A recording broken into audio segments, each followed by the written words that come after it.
One of the questions we've been asked this week is how would we introduce a very nervous rat to water? Now Joanne told me a very sad story that thankfully had a happy ending about a little rat who jumped into her dad's bucket of water, and he wasn't one of their rats, he's just one, we assume he's a wild rat, baby rat, and they saved him and he's become a lovely family pet. Now I just wanted to mention, it's something we haven't talked about before, that a young wild rat that is adopted and brought up as a pet will be every bit as loving and affectionate as a fancy rat. Their natures are the same, it's how you bring that animal up and how you treat them. Now obviously older wild rats, it's completely different and have to be handled with extreme caution because they're more likely to bite you, but with a tiny baby rat, they can become very tame and very friendly. The only thing I'd suggest is if you do adopt a wild rat, you need to treat for the external and internal parasites. So get some of the spot-on drops from your vet and get advice from your vet, and there's lots of rescue centres that do rescue wild rats. Now I would suggest you get some advice from them before you keep a wild rat, and it could possibly be better to pass them on to a wildlife centre, but you know, there's quite happy endings and they make brilliant pets, just as brilliant pet as your fancy rat. But anyway, when a little rat has been so badly traumatised, it's quite possible they will never want to be in water. Now Joanne mentioned even the sound of water running, and what I would do was I would try not to let him hear water running. A constant stress is not good for rats' immune system, so I would take away all the stress, not show him buckets of water, not show him running taps or anything like that.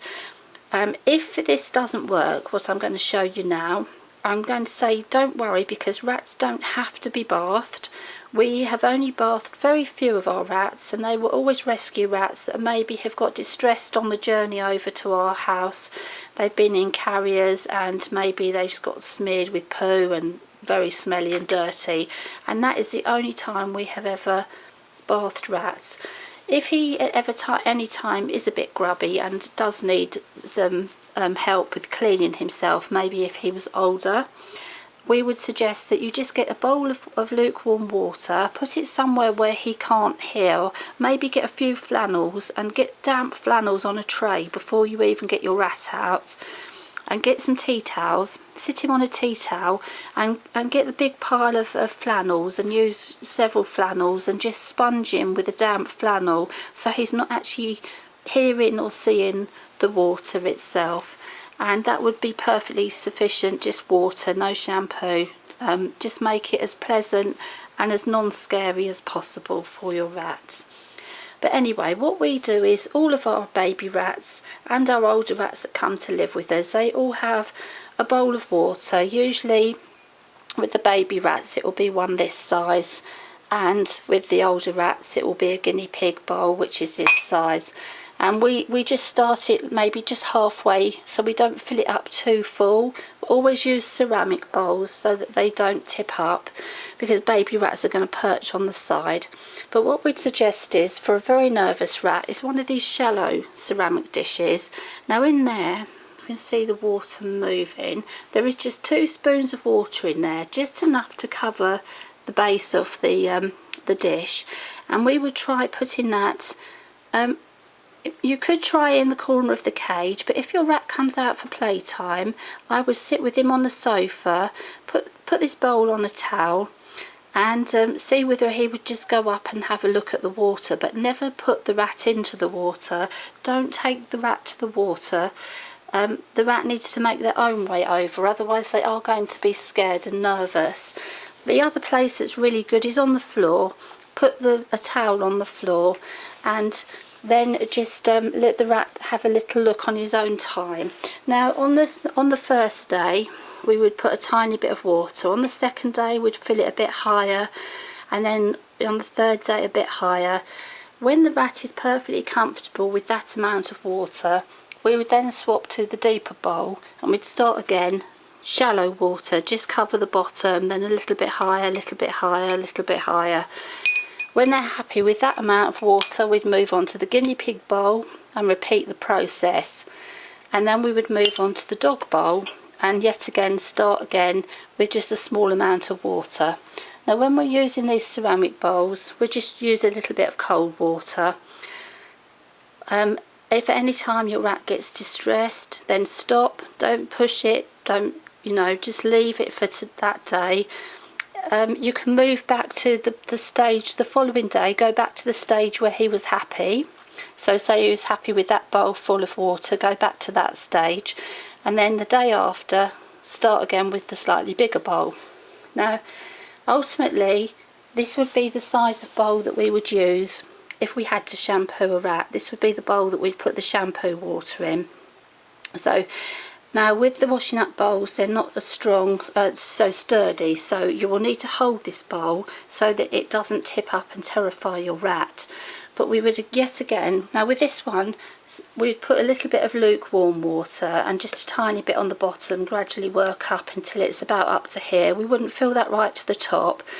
We want the rat to feel safe, and the fact that his head is not going to go underwater, so about halfway, because that could be the scary thing for him, his head going underwater, so that he can always lift his head above the water. That would be the nicest way.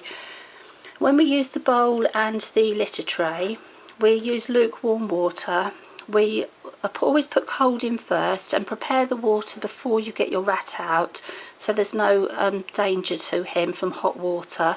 But we boil a kettle, we allow the water to cool in the kettle, we put cold water in the bowl, and then if it's just a tiny layer, just do cold water. But when you're getting up to about halfway full, that's a lot of cold water, so you need to take the chill off with some water from the kettle.